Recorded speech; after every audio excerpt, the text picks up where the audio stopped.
За юуцхан guys, ээлжлэгийн бичлэгээр уулзж байгаадаа баяртай байна. Тэгэхээр өнөөдрийн бичлэг юу вэ гэхлээрээ би бас Монголд нэг сарын хугацаанд байлаа. Тэгээд маш олон бизнес эрхлэлдэг хүмүүстэй уулзлаа.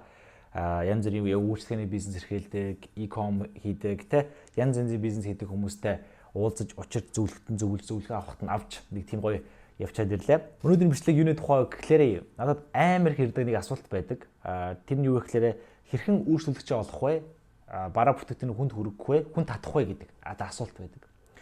Тэгээд юу вэ гэхээр би нийтдээ яг 2026 онд одоо нэг матриксийн глич гэж нэрлэдэг шүү дээ. Яг явах системээр явж идэг хүмүүсийн нэг ингээ оошоодаггүй эсвэл мэддэг хэрнийг нэг ойлгодоггүй амар чухал нэг 2 ямиг олж нээснэ. Өнөөдөр та бүхэнд хуваалцах гэж байгаа юм. Тэгээд ерөнхийдөө та бизнес эрхэлдэг, тэ бараа бүтээгдэхүүн зардаг, үйлчлэгээтэй янз бүрийн байдлаар юм хийдэг. Тэгээ яг яаж тийшээгээ борлуулалтаа нэмэхээ мэдэхгүй байгаа эсвэл үйлчлүүлэгчээ нэмэхээ мэдэхгүй байгаа хүн татаж чадахгүй байгаа ч юм уу те тийм проблемтэй байгаад маш чухал хоёр юмыг өнөөдөр танилцуулах чинь. Тэгээ ялангуяа та Монголд бизнес хийдэг бол бүр маш даваа талтай. Яг одоо миний үзэсгэлэнт заримдаас Америк, Герман гэх мэт ч өөрөөр те Япон, Солонгос гэх мэт хүмүүс байдаг. Гэхдээ бүр Монголд хийдэг бол бүр амар даваа талтай. Яг үнэхээр матриксийн глич гэдэг хоёр юм зөө. Тэгээд энэ хоёрыг өнөөдөр ерөөхдөө та бүхэнд би танилцуулна. Тэгээд та шууд ашиглаад тэр доороо маргаашнаас те шууд бизнес дээрээ хэрэгжүүлж болох үс тийм тактик, стратеги марк юмнууд байгаа гэсэн. Тэгэхээр бас жоохон анхааралтай, жоохон чих тавьж үзээрэй гэж зөвлөмөр. Тэгээд олон юм байлгүй биш тэрүүг орцгоё. За юу болсон бэ гэхлээр надад хамгийн хэрдэг нэг асуулт байгаа юм л да. Хэрхэн хүн татах вэ? Яаж ингэх вэ? Яг ерөөсөө хүн татаж маркетинг борлуулалтаа хийж чадахгүй байна. Нэг л ойлгохгүй байна ч юм уу те. Эсвэл ad явуулахгүй болохоор буст явуулахгүй болохоор борлуул зогсчод байна гэдэг ч юм. Эсвэл юм хийгээд байгаа нэг хүн татчих чадахгүй байна гэдэг ч юм. Тийм асуулт айгүй хэрдэг. Тэгэд айгүй маш их хэрдэг. Бараг 10 хүний 7-8 тийм асуудалтай байдаг. Тэгээд хэдүүлээ ер нь бизнесийг хүний бий гэж харах юм бол одоо биднэр лөө орж ирж байгаа лид одоо проспект буюу боломжит худалдан авахч гэдэг зүйл бол өөрөө яг цус шиг гэсэн. Шинэ цус шиг гэсэн. Ер нь бол компани ямар нэгэн бизнес шинэ цус байнгын сэлбчиж өдөр болгон шинэ цустай байж иж тухайн бизнес одоо оршин тогтнодог тийм. Ягаад тэгэхээр хэрвээ та бизнес болвол орлого олж байгаа болвол маш их янз янзын зардлууд гардаг тийм. Одоо жишээ нь ажилчдаа залинжуулах, тоог ус гэдэг ч юм уу суур зардлуудаа бодоход. Тэгэхээр cash flow буюу мөнгөний урсгал гэдэг юм амар хэрэгтэй болчдөг. Мөнгөний урсгал буюу мөнгө орж ирээд гараад нэг юм бизнес чи оршин тогтнохын тулд мөнгөний cash flow хэрэгтэй шүү дээ тийм. Cash flow аягүй хэрэгтэй байна гэж. Тэгээ cash flow гэдэг юм чи өөрөө юу бүрдүүлээд ирэхлээр дахиад цаашаага юунаас орж ирээд ирэхлээр хэрэглэгчийн урсгал гэдэг юмас орж иж байгаа. Танаа бүтээгдэхүүн, танаа үйлчлэгээ, таны компаниг сонирхож байгаа хүмүүсээс чинь тэр юм орж ирж штэ. Тэгэхээр яаж энийг бүрдүүлдэг юм бэ буюу хэрэглэгчийн урсгалыг бүрдүүлдэг юм бэ гэдэг юм ба. За эхний амар том юм байна. Тэр нь юу гэхээр ad буюу сурталчилгаа. За надад айгүй хүмүүс хэлдэг. Ad явуулахаа болчихлоор борлуул зогсчод байна гэдэг. Ер нь бол угаасаа тэгнэ. 2026 онд та ad явуулахгүйгээр бизнес хийнэ гэдэг бол үлгэр тийм юм байхгүй. 2026 онд бүр үнэхээр ad явуулахгүйгээр та ad-нд мөнгө өгөхгүйгээр тийм мөнгөгүй бажтгүй явах юм бол ямар ч уучлаарай 20% зөвхөн боломж арга алга. Сар болгон та ad-нд бүр ингээд яах мөнгө төсөөлөх ёстой. Бүр ингээд зарцуулах төсөв гэдэг юм. Тэг өдрийн ер нь 10-аас 15 $20 гэдэг яг тэр бүрийг тооцоолох хэрэгтэй. Яагаад тэгэхээр хэд хэдэн шалтгаан байгаа даа. Эхний аюул том шалтгаан юу гэхээр мета өөрөө бас бизнесийн байгууллага шүү дээ.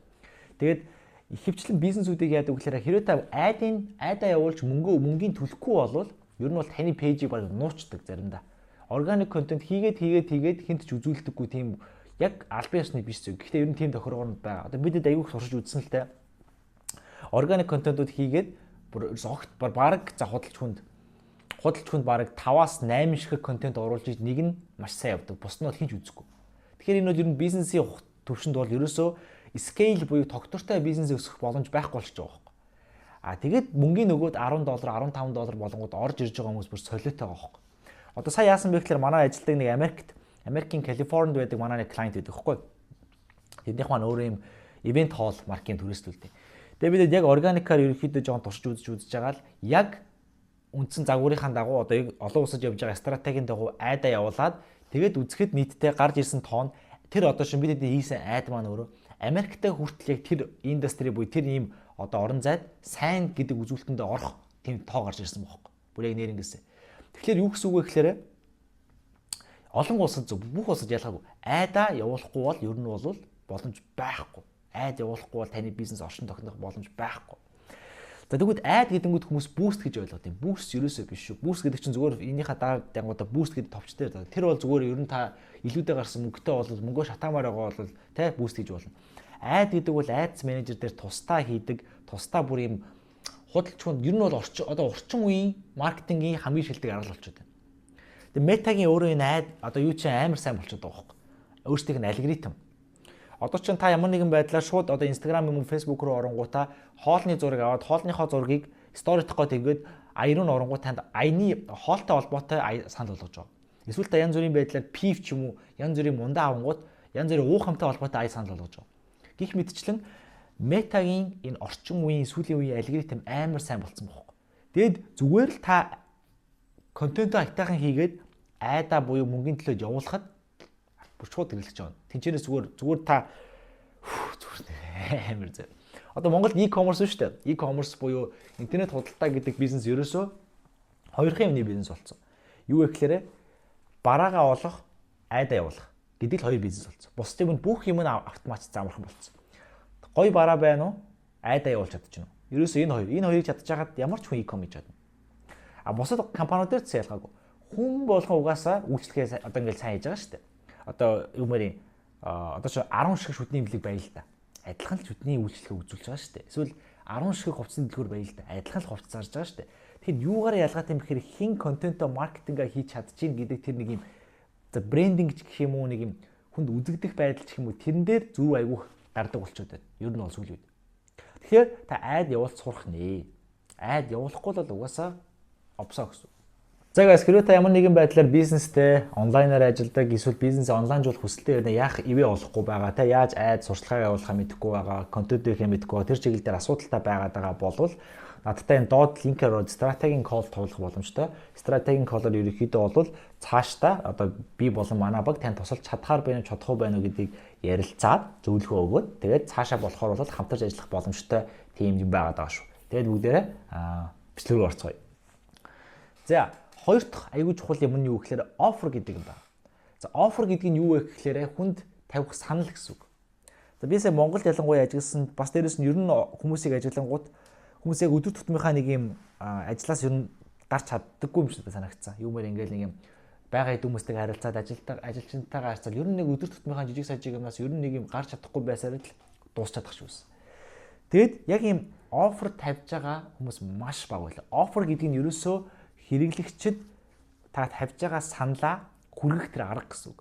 Яг тэгэхээр би түрүү яг хэлсэн шүү дээ. 10 шүтний имлэг яг адилхан ломб тавьж гин, яг адилхан шүтний цайруулт гэж гин, яг адилхан юм гэж гин. 10 хувцсны дэлгүүр яг л адилхан юм шиг. Гэхдээ тэр байгаа юмаа яаж пакэжлаад, багцлаад, аль чигээрээс нь яаж хүргэж хүнд хуяах юм бэ гэдэг арга ухаан чи өөрөө амар чухал болчиход байгаа юм. Хүнд юу гэж харагдуулах вэ гэдэг арга ухаан өөрөө амар чухал болчиход байгаа гэсэн.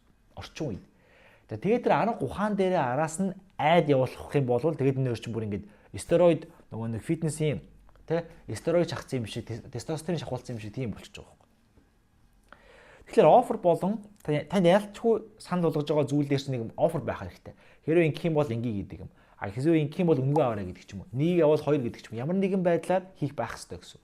А хоёр дахь нь юу гэхээр тэн дээр заавал айд хийх хэрэгтэй. Яг органик контентэд явах ёстой маркетинг амар олон аргууд байгаа зүг. Гэхдээ айд заавал явуулах хэрэгтэй. Яг тэр айдс менежер гэдэг юм руу ороод явуулаарай гэж бүр хэлмээр байна. Яг тэр Монголд аягүй супер нэг юм байгаа даахгүй.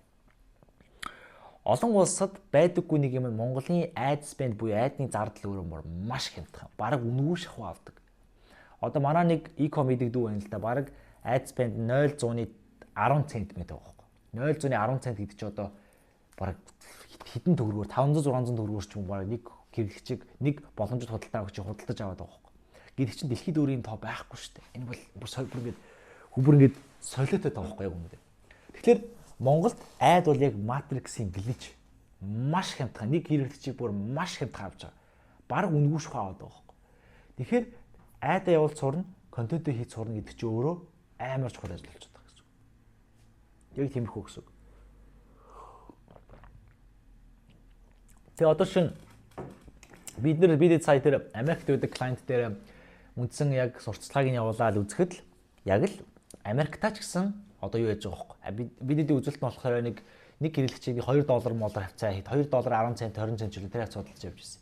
Тэр өөрөө Америктай маш хямдхан үзүүлэлт өгөх гэдэг байгаа байхгүй. Ягаад тэгэхээр Америкч өөрөө тэгэл боломжтой шүү дээ. Тэгэхэд $2 нэг боломжит худалдаа авах чинь $2 20 хэдэн центээр авах нь өөрөө сайн үзүүлэлт байгаа. А тэнгууд Монгол руу орчингууд төвөнтэй болчиход байгаа. А саягаар Монголд чинь 0.20 30 40 гэж явчихаар бүр ингэ зүгээр. Вау. Ер нь болоод нь шүү дээ баг юу болоод юм гэхээр тань зарах юм байна уу? Окей, nice. Зарах юм дээр нэг гоё офер тавьчих. Жохон залхууралгүй нэг юм сонирхолтой болгочих, оффероор тавьчих. Хүн тавих саналаа тавьчих.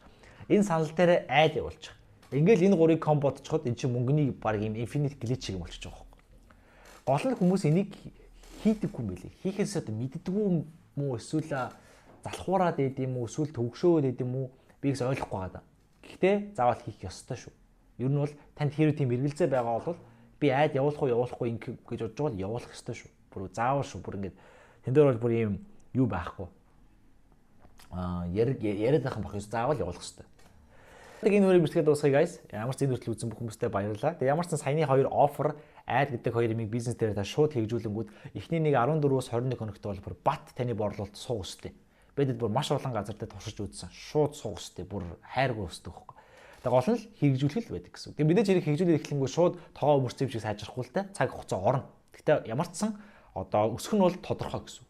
Тэгээд ямар ч сан та саяны эдгээр асуудалтай. Тэгээд магадгүй яг яаж сурхаа мэдэхгүй байгаа ч юм уу. Асуу шууд мэддэг хүнээр нь цаг алдахгүй хийх шиг гэж бодож байгаа болвол энэ доор байгаа линкээр ороод надтай цаг тавлах боломжтой. Стратегийн код товлоод тэгээд би танд болон манай баг танд тусалж чадхаар байна уу, яахаар байна те. Цаашаа хамтарч ажиллах боломж байна уу гэдгийг ярилцаад тэгээд цаашаа болохоор төлөө хамтарч ажиллана гэсэн. Тэгэхээр та юу сонирхож байгаа юм бол доор байгаа линкээр ороод цаг тавлаарай. Тэгээд үлээ дараа дараагийн хамтлагаар уулзцгаая.